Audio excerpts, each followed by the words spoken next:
if you don't master the art of being able to engage with people. And I always tell the ladies, my community is, I have a community of women that I work with, but I always tell them this: if you out somewhere, say you in the airport and you see a guy that you're attracted to, and there's an open seat next to him, go sit next to him. Go sit in the seat. It's okay. It's okay. You know, and start a conversation. Hi, I'm Angela, or whatever, and start the conversation from there. Don't be afraid, ladies and gentlemen, of rejection. Rejection is just a part of life. It's going to happen. We're going to be rejected from a lot of things, right? But all it does is teaches you, it prepares you for the next time. You know they always say the word no means next opportunity for the next person you meet. But one thing about it is that person that you just talked to is going to leave flattered. You know, especially about the fact that you were interested in them. So don't be afraid, and don't go into every situation as if this is going to be the person. This is going to be the person. Nah. You know, you could lower the anxiety just by going to a person as a friend and just introducing yourself, having a conversation, and let it evolve into what it needs to be evolved to. That's the thing. I mean, this is the way you want to approach it, but you want to do it. You want to do in real life if you can, as well as online. But if you're not, you need to do one. You need to be doing something. But if you're going to do it in real life, there's a whole different approach that needs to happen than it would than it would on a dating app. Do you think that the seclusion, you think that was before the pandemic, or you think that's been like that with people not knowing how to flirt or interact skills? It could have a lot to do with the pandemic, but I just think nowadays we've grown. We're a society of people now that we don't really know community anymore. See, there was a time, you know, back in the day when everything was about community. That's the time when you had family reunions, and you know, you invite your next door neighbor to your family reunion. They ain't even family, but they come to the family reunion. Now they cousins. Block parties, right? Block parties, house parties, right? Yeah. We just community. And nowadays we've fed into the culture down where, you know, no new friends, you know, songs like No New Friends and all this kind of nonsense that created this whole divide between us. But we got to, and I think that kind of like shut a lot of things off. And it kind of like it crippled us in a lot of ways, especially when it comes to dating. Because when I grew up with dating, you had to listen. Everything was face to face. Everything was in real life. We ain't had no dating apps.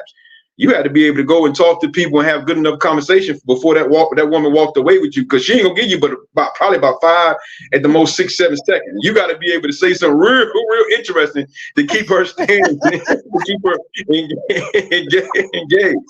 You know, so you're right. You had to block a window to shoot your shot. Whoa, for real. For real. You was up against the clock. You was shooting against the shot clock. Exactly. Gloria said, just go out without expectations of this, my mate. Just enjoy the moment. I like that. Right. Just being present. Yes. Yeah. Especially with someone who has anxiety, you know, we tend to think in the back or going forward and not staying in the present. Let's talk about, let me deal with that word real quick, because I know a lot of times people get anxiety. People get anxiety when they start going out dating, right? Meeting people. But here's the thing. The only difference between excitement and anxiety is the preconceived idea that you have about the situation. It's the only difference. So the preconceived idea that you have, or end result that you have about a situation, will create anxiety. But if you change the thought about the situation, it can create excitement. That's all it is. So instead of you going out thinking that, man, I don't know if he's gonna like me, man, and all this stuff, you're creating anxiety when you do that. You change that and you say, I'm going out to meet a great friend. I'm going to have a good time. This is going to be great. And you create an excitement. And your whole approach to the situation at that particular point is going to be different. I tell you ladies this all the time, and I'm going to say this until I can say it no more. You're not going to meet anybody trying to convince them that you are the person for them. That's not why you're going. Right. I totally agree with that. So, and when you do that, it's as if you're starting a date showing you're a representative. So they're not even dating the true person who you really are. And I mean, and you're making a situation a little bit hard on yourself. And then you want to, you know, when you go out and meet somebody, you just want to keep your expectations sober, right? Keep your expectations sober and all this. So dating really, at the end of the day, ladies and gentlemen, should be a fun, exciting experience. Because I heard an old man tell me this a long time ago. He says, Paul, everybody knows something you don't know. So you gotta best believe that if you go out with somebody, you should walk away from that situation having learned something that you didn't know before you got there. If that's all you got from it, that's a great thing, right? Every situation is not always going to end in a love connection. It might turn into an idea for a business. It might turn in that you connected with a person. Now y'all are going to be good friends. It might turn into a situation where you and this particular person didn't connect, but they say, you know what? I got a friend that I think would connect with you a little bit better than I would. You never know. No, that is true. I don't know if I shared this with the last time you and I talked. That happened to me. Mm-hmm. And it just wasn't a connection, but he was a cool guy.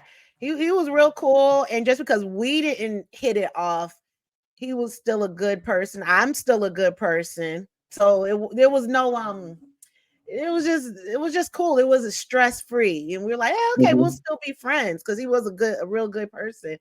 And I introduced him to a sister that I knew. And I knew him better than I knew her. Mm-hmm.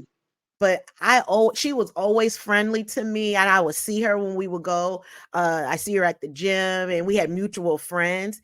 And one day we were getting ready for our classes. I said, you know what? I think I know someone. You just physically, you fit the prototype. I've been around you in some, we have been around each other in some social situations. And I said, you're sexy. I said, I think he's going to like you. And they met. I'm probably telling too much. They met out of state and met somewhere and had their first date. And what is this? They've been married now for 7 years. Oh my goodness. Oh my goodness. You see how things happen like that? That's amazing. Coach, I'm going to take your job. I'm going to take your job. Yeah. That's awesome. They've been married 7 years now. Awesome. Yeah, I mean, listen, things happen, man. I mean, this is how things play out. So that story right there, everybody that heard that story, that should kind of like motivate you now to really get out and start meeting people, because you don't know what can happen from an encounter with someone. So that's a great story. That's awesome. It really is, and they look good together. He treats her well. I mean, that's good. Yeah, that's good.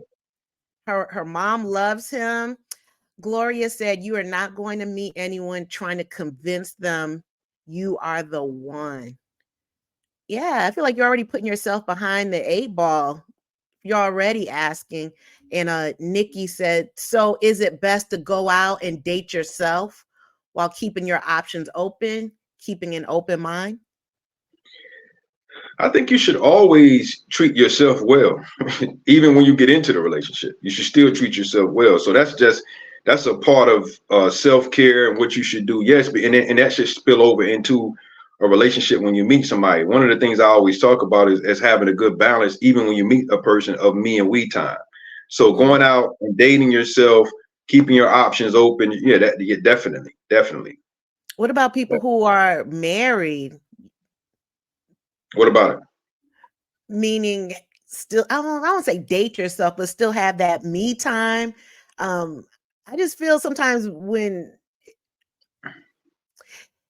if you're married and everything is about the marriage, but then you lose yourself at times. Yeah, I think that starts in the beginning though, and I think it should be a boundary, right? That we should have moving into dating. And I always tell ladies this: if you meet somebody, have a conversation with them, especially when y'all start getting a little bit more serious. Let them know that there may be times that you may just get a hello or good morning or whatever, and you may not hear from me anymore during that day because I'm focusing on me. I gotta, because at the end of the day, if you're not your best self, you can't be good for anybody else. And I think that it's one of the mistakes that a lot of people make is they meet somebody and they just make that person their world too soon, and you forget everything that you need to do for you. Yeah. I think each individual that comes into that situation, married or whatever, you need to have a boundary or a standard in your relationship to where there's going to be days when everything is just about me. And I might have to take a trip. I might have to go to the library, spend, I don't know, whatever it is that however you get your release, you should do that. I know a lot of women that just go to the nail salon or get them or having spa days or whatever. And it's just being able to have a healthy balance of me and we time, because we all need that. Absolutely. I feel anyone who has an anxious attachment, that would be more of an issue for them just because they make that person their world and they can't see anything past that. And you know what? That's a great point you just brought up. And see, this is when I talk about when we are dating, we need to date with our head and our heart. We need to date with tools, because if not, we just dating based upon feelings and emotions.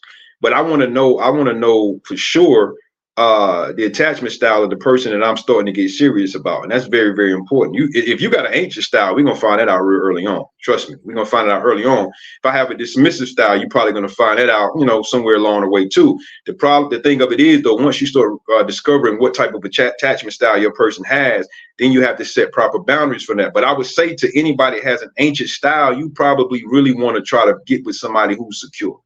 Because if you because if you get with somebody that's dismissive, it can work, but you're gonna have to put some work in there. Y'all gonna have to set some strong boundaries and all that kind of stuff, because it could be tough. I don't have it in me. I just give me secure.